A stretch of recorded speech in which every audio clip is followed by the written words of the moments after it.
The smell of my life is a mixture of cedar, fresh varnish, and the faint, metallic tang of hard-working machinery. For 47 years, that scent has been my morning coffee. I'm Helen Fisher, and I built Fisher Built Furniture from the ground up, right here in this old brick building, with my late husband George. We started in our garage with a shared dream and a second-hand table saw. Now, our name is synonymous with quality, solid wood, timeless designs, and craftsmanship that lasts for generations. My office overlooks the main workshop floor. From my window, I can see men and women who have been with us for decades. Their parents, and in a few cases their grandparents, worked here too. They aren't just employees, they're family. On my desk, beside a stack of lumber invoices, sits a framed photograph. It's me and George, 20 years younger, covered in sawdust, grinning like fools in front of our very first commercial bandsaw. His arm is slung around my shoulder, his eyes crinkling with that familiar, confident warmth.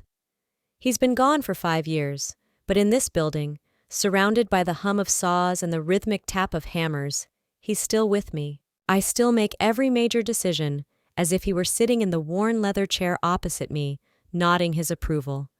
But lately, that chair has been occupied by shadows of a different sort. My children, Paul and Linda, have been visiting more often. At first, I was touched.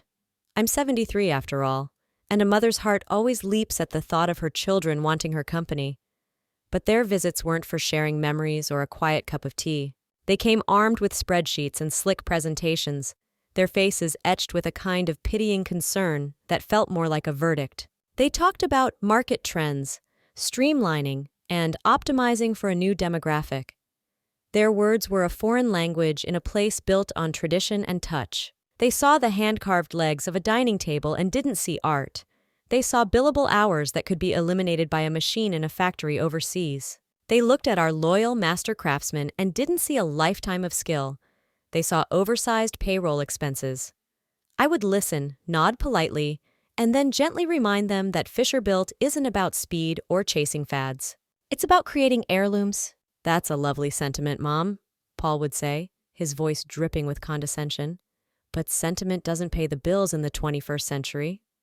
He, with his MBA and his sharp suits, seemed to believe that my 4 decades of profitability were some kind of happy accident he was now required to fix. Linda, ever his echo, would just nod and pat my hand, her eyes saying what she wouldn't dare speak aloud. You're old, you don't get it anymore. I felt a cold dread creeping in, a feeling that this business, this legacy I had bled and sweat for, was being sized up for its coffin.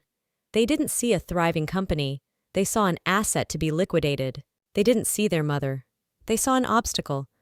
The scent of cedar was beginning to be overpowered by the stench of greed, and I knew a storm was coming. The storm broke on a Tuesday. Paul and Linda had scheduled a formal meeting in my office. The very idea was absurd. This was the office where they'd done their homework as children, where George had bounced them on his knee. But they walked in as if they were corporate raiders, Paul carrying a leather briefcase and Linda clutching an iPad like a shield. They sat in the client chairs, refusing my offer of coffee, creating a stark, adversarial distance between us. I sat in my own chair, the one George and I had chosen together 30 years ago, its worn leather a comforting presence against my back. I felt like a queen on a besieged throne. Paul cleared his throat, a sound full of self-importance. Mom, he began, Linda and I have done a deep dive analysis of the company's position, and to be frank, it's not good. He slid a glossy, spiral-bound report across my desk. It was filled with charts and graphs in garish colors, all pointing downward. Sales are stagnant. Our production methods are antiquated. Our brand has zero traction with millennials or Gen Z. We are, for all intents and purposes, invisible to anyone under 50. I flipped through the report. The numbers were cherry-picked, the context stripped away to paint the bleakest picture possible. He'd conveniently ignored our custom order book, which was full for the next 18 months, and the loyalty of our high-end client base. Paul, I said calmly, we have never been a high-traction brand. We are a high-quality brand. Our customers don't find us on social media. They find us through architects, designers, and decades of word of mouth. Linda chimed in, her voice softer but no less cutting. "But Mom, that's the problem. It's all old-fashioned. The business is, well, it's like this office. It's a relic, a museum piece. It's time for a change of leadership, for a fresh vision before it becomes completely worthless." A relic. The word landed like a physical blow. She wasn't just talking about the business. She was talking about me. My life's work, my husband's memory, my very existence. A dusty old thing to be pushed aside. Paul saw my expression and pounced. "This is why we need to talk about your retirement," he said, his voice hardening. "We've drafted a proposal. You step down as CEO, take a generous pension, and transfer your controlling shares to us. We'll take it from here. We have a plan to modernize, rebrand, and make Fisher-Built profitable again." He said again, as if the company were hemorrhaging money, which was a blatant lie. I looked from his cold, ambitious face to Linda's nervous, complicit one. They weren't suggesting, they were demanding. They wanted to take my legacy, gut it, and turn it into some soulless, flat-pack furniture empire. The hurt was so profound it almost stole my breath. But beneath the hurt, a different feeling began to smolder. A cold, hard anger. They thought I was a relic? I was about to show them just how sharp a relic could be. A week later, they escalated. I had told them I needed time to consider their proposal, a phrase I used to buy myself time to think. In reality, I was assessing my enemy. I knew they wouldn't just let it go. Their greed had the frantic, desperate energy of a starved animal. My answer came in the form of an unscheduled visit. This time, they weren't alone. They brought a man with them, a slick, silver-haired man in a suit that probably cost more than my first car. They introduced him as Roger Davies, a family wealth consultant. I knew exactly what he was: a hired gun, a specialist in pressuring elderly parents to sign over their assets. They sat him down in the center of my office like a showpiece, a living, breathing symbol of their seriousness. The meeting was a masterclass in psychological warfare. Roger did most of the talking, his voice a smooth, condescending purr. He spoke of estate planning, tax burdens, and ensuring a smooth transition. He used words designed to make me feel frail and incompetent. "Helen," he said, calling me by my first name as if we were old friends. "The reality is, a business of this complexity can be an immense burden at your stage of life. The stress, the day-to-day decisions, Paul and Linda are simply trying to protect you, to allow you to enjoy your golden years without this weight on your shoulders." Paul and Linda nodded in solemn agreement, their faces masks of feigned concern. They were performing, and Roger was their director. He slid a thick portfolio of documents across the desk. It was their retirement proposal, now formalized with legal jargon and signature lines. "This is a very generous package, Helen," Roger continued. "It guarantees your financial security for the rest of your life. All it requires is your signature, transferring operational control to the next generation." I looked at the papers. They called it a transfer, but it was an abdication. They were asking me to willingly hand over the keys to my kingdom, to sign away the heart and soul of my life with George. I felt a surge of defiance. I looked past Roger and directly at Paul. "And what are your plans for the company, Paul, once you have operational control?" He faltered for a second, surprised by the directness of my question. "As I said, Mom, modernization. We'll have to make some tough decisions. Restructuring the workforce, streamlining the product line." I knew what restructuring the workforce meant. It meant firing Bill, our head foreman, who had just celebrated his 40th anniversary with the company. It meant letting go of Anna, whose inlay work was a form of artistry. "So you plan to fire our people," I stated, not as a question, but as a fact. "We plan to make the company viable," he shot back, his mask of concern slipping to reveal the raw ambition beneath. I pushed the portfolio back across the desk. "I will not sign this," I said, my voice quiet but firm. "Fisher-Built is not just an asset. It is a promise to our employees and our customers. It is my husband's legacy, and it is not for sale." The room went silent. Roger looked flustered, his smooth facade cracking. Linda looked like she was about to cry. But Paul looked at me with pure, undiluted fury. The battle lines had been drawn. They had tried to outmaneuver me with lawyers and consultants. They had underestimated my resolve. Now, I knew they would try something else, and I had to be ready for it. My children's mistake was thinking that because I was old, I was also deaf and foolish. They started having their strategy sessions at the main office, assuming I was too lost in my memories or my paperwork to notice. They thought my presence was merely symbolic, like the old photos on the wall. They forgot that I had designed this building. I knew its every secret, every acoustic quirk. I knew, for example, that the old air vent connecting my private washroom to the small conference room next door carried sound with perfect clarity. It was a flaw George and I had always meant to fix, but never got around to. Now, it was my greatest intelligence-gathering tool. I was in my office late one evening reviewing supplier contracts when I heard their voices from the next room, Paul, Linda, and their pet lawyer, Roger. I quietly slipped into my washroom, turned off the light, and stood by the vent, listening.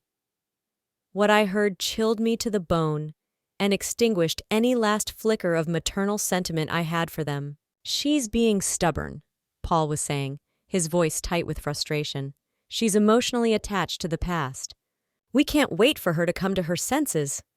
Roger's smooth voice replied, "Legally, our options are limited as long as she's of sound mind. A competency hearing would be ugly, public, and we'd likely lose. She's as sharp as a tack despite her age." Linda then spoke, her voice a miserable whine. "So what do we do? Just wait for her to, you know?" The unspoken words hung in the air. "Wait for me to die. My own daughter." Paul cut her off impatiently. "No, we can't wait. We have to start laying the groundwork. I've already been in quiet contact with a private equity firm. They're interested, but only if we can guarantee a complete operational overhaul." My blood ran cold. Private equity. They weren't even going to try to run the company. They were going to gut it and flip it like a cheap house. "They'll give us a fantastic price for the real estate and the brand name alone," Paul continued, his voice now full of excitement. "The plan is simple. We get control, we do a mass layoff, get rid of the old-timers first, they're the biggest expense, and sell off the heavy machinery. We outsource all production to China. Then we sell the hollowed-out Fisher-Built brand and the downtown property to the firm. We'll all be set for life." Linda gasped. "But what about the people, Paul? Bill? Anna?" "It's business, Linda. It's not personal," he snapped. "They'll get severance. Besides, we'll be so rich it won't matter." I leaned against the cool tile wall, my heart pounding with a cold, clear rage. It wasn't just about disrespect anymore. This was a conspiracy. A plot to destroy everything George and I had built, to throw the lives of our loyal employees into chaos, all for a quick, dirty payday. They wanted to erase our legacy, salt the earth where it had stood, and dance on its grave. They thought it wasn't personal. I was about to make it very, very personal. I walked back into my office, the sound of their plotting still ringing in my ears. I sat at my desk, looked at the photo of George, and a new plan began to form in my mind. A plan born not of hurt, but of strategy. It was time for one last executive decision. For as long as Fisher-Built had been a leader in quality, Grant Industries had been our shadow, our rival, our opposite. Where we used solid oak and cherry, they used chrome and glass. Where we celebrated timeless tradition, they chased fleeting modernity. Their CEO, David Grant, was a man I'd competed against for 40 years. We were business adversaries, but there was a strange, unspoken respect between us. We both knew we were the last two major furniture companies left in the state that hadn't been swallowed by a multinational conglomerate. He was a ruthless businessman, but he was a builder, not a destroyer. He appreciated a well-run operation, even if it was his competition's. The day after I overheard my children's monstrous plan, I was reading the financial section of the newspaper when I saw an article about Grant Industries. They had just acquired a smaller company, praising its skilled workforce and established infrastructure. The article quoted Grant, "You don't buy a house just to tear it down. You buy it for the good bones. In business, the people are the bones." The phrase struck me like a bolt of lightning. The people are the bones. My children saw my people as liabilities. David Grant saw them as an asset. An idea, audacious and terrifying, began to bloom in my mind. It was a gambit so profound, so completely out of left field, that my children would never see it coming. What if I, Helen Fisher, made a deal with the enemy? It was the ultimate power move. They wanted to seize control to sell the company for parts? I would sell it first, but I would sell it whole, to the one person who might actually understand its value, even if his own style was different. It was a way to punish their entitlement, yes, but it was more than that. It was a way to save my company. Under my children's control, Fisher-Built would be dead in 6 months, its name slapped on cheap imports. Under Grant Industries, it might survive. It could be preserved, even as a subsidiary, its craftsmen protected, its legacy intact. The irony was exquisite. The very man my son considered our biggest threat was now my only hope for salvation. The decision settled in my soul with a surprising weight of certainty. This wasn't a surrender. It was a strategic retreat, a scorched earth policy against the insurrectionists in my own family. They wanted to force me into retirement? Fine. I would make one last magnificent executive decision that would echo for the rest of their lives. I picked up the phone, my hand steady, and dialed the main number for Grant Industries. "I'd like to speak to Mr. David Grant, please," I said to the operator, my voice calm and clear. "Tell him Helen Fisher is calling." David Grant agreed to meet the very next day. He suggested a neutral location, a quiet hotel restaurant downtown, but I insisted he come to my office. I wanted him to see what he was potentially buying. I wanted him to smell the cedar and hear the distant hum of the saws. I wanted him to sit in the chair where my children had plotted their betrayal. When he arrived, he looked exactly as I remembered from industry events.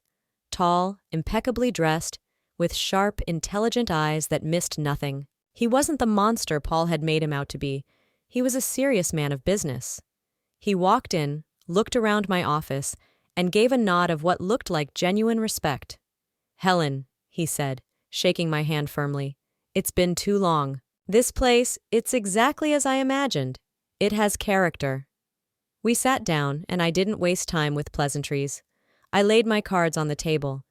"David, I'm 73 years old. I'm ready to retire, but I find myself in a difficult position. My children, let's just say their vision for the future of Fisher-Built does not align with mine."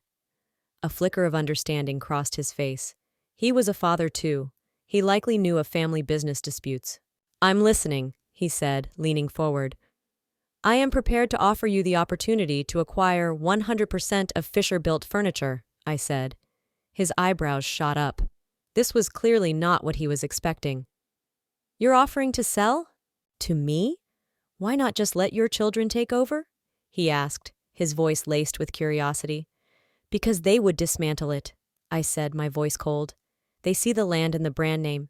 They don't see the soul. They would fire my people, sell the equipment, and outsource the labor. Within a year, the name Fisher would be stamped on shoddy particle board garbage." I let that sink in. "You and I have been competitors for decades, David. We've fought over clients, suppliers, and market share. But I believe you, unlike them, understand what this company actually is. You're a builder. You respect craftsmanship even if it's not your style." He was silent for a long moment, studying my face. "You have terms," he stated. It wasn't a question. "I have 3 conditions, and they are non-negotiable," I replied. "First, the Fisher-Built name and brand will be maintained as a distinct high-end line within Grant Industries. It will not be diluted or dissolved. Second, this facility, the workshop, remains operational. No outsourcing. Third, and most importantly, you must guarantee the employment of all my current staff for a minimum of 5 years. That includes everyone from my foreman to my administrative assistants. Their salaries and benefits will be protected." I watched him, my heart in my throat. This was the crux of it all. This was how I would save my people and my life's work. He leaned back in his chair, a slow smile spreading across his face. "Helen, that's the most brilliantly ruthless and protective move I've ever seen. You'd rather sell to your biggest rival than let your own kids destroy your legacy." He thought for another minute, then nodded. "You have a deal. It would be my honor to preserve the Fisher-Built legacy. We'll have our lawyers draft the paperwork. This is a very, very good day for business." We shook hands on it. As he left, I felt a wave of relief so powerful it almost made me dizzy. The pain of my children's betrayal was still there, a sharp, cold stone in my heart. But it was now joined by the warm, triumphant glow of victory. The trap was set. All that was left was to spring it. I let them stew for another week. I knew they were getting anxious, likely planning their next move. I then called Paul and Linda and told them to come to my office on Friday afternoon. "We need to finalize things," I said, keeping my voice neutral. "Bring your paperwork." They arrived right on time, their faces alight with smug, predatory glee. They walked in, confident and victorious, believing they had finally worn the old woman down. Paul was carrying the same leather briefcase, which I now viewed as a vulture's picnic basket. Linda had a pen in her hand, ready for the signing. They sat down, barely able to contain their excitement. "Mom, we're so glad you've come around," Paul said, his tone oozing false sincerity. "You've made the right decision.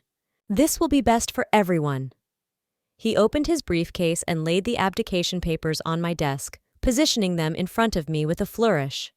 "Just sign here and here," he said, pointing. I looked at the papers, then at their greedy, expectant faces. I let the silence hang in the air for a few moments, savoring it. Then, I slowly pushed their documents back to their side of the desk. "There will be no need for that," I said calmly. "These papers are irrelevant." Paul's smile faltered. "What are you talking about, Mom? We agreed. It's time to retire." "Oh, I am retiring," I said, a small smile playing on my lips. "I've already made my final executive decision and seen to the smooth transition of the company." Just then, the door to my office opened. David Grant walked in, followed by his chief legal counsel. Paul and Linda stared, their mouths agape, confusion warring with dawning horror on their faces. "Paul, Linda," I said, my voice ringing with newfound power, "I'd like to introduce you to the new owner of Fisher Built Furniture. I sold the company to Mr. Grant this morning. The deal is done." The color drained from Paul's face. He looked as if he'd been struck by lightning.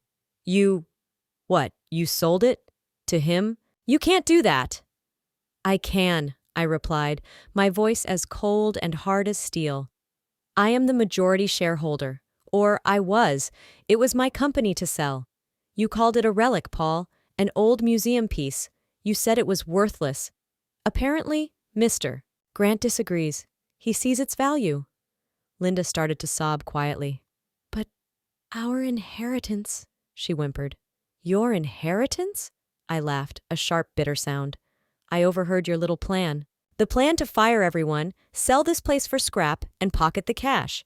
You wanted to destroy your father's legacy for a quick profit. So I made a choice.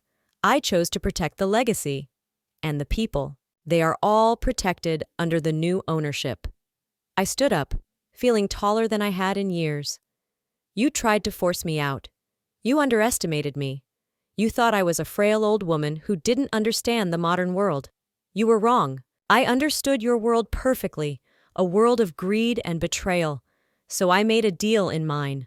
A world where loyalty and a lifetime of hard work still mean something."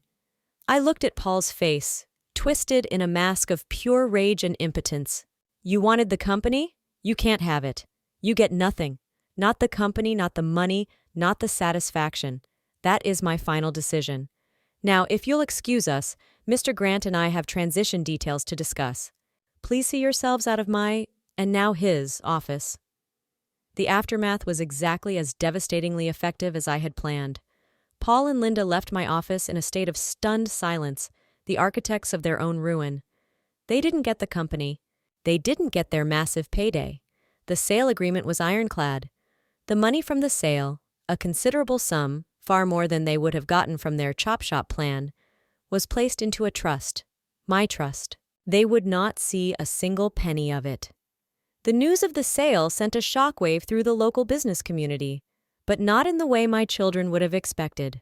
When the terms were made public, that all jobs, the facility, and the Fisher-built brand would be preserved, it was hailed as a brilliant move. David Grant, true to his word, treated my company's legacy with respect. He saw the value in our craftsmen and our reputation.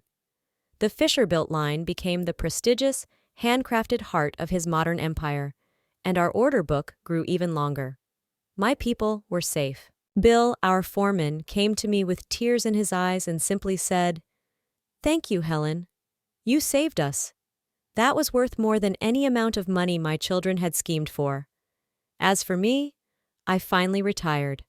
But I did it on my own terms. I didn't fade away into a quiet life of knitting and daytime television. I used a portion of the money from the sale to set up the George Fisher Craftsman Fund, a nonprofit that gives scholarships and grants to young people who want to learn traditional trades like woodworking, glassblowing, and metalsmithing. I travel, I sit on the board of my foundation, and I spend my time mentoring a new generation of builders, not destroyers. My relationship with my children is, of course, non-existent. They tried to call a few times, their voices alternating between rage and pathetic, transparent apologies. I didn't take their calls. They made their choice when they stood in my office and called my life's work a relic.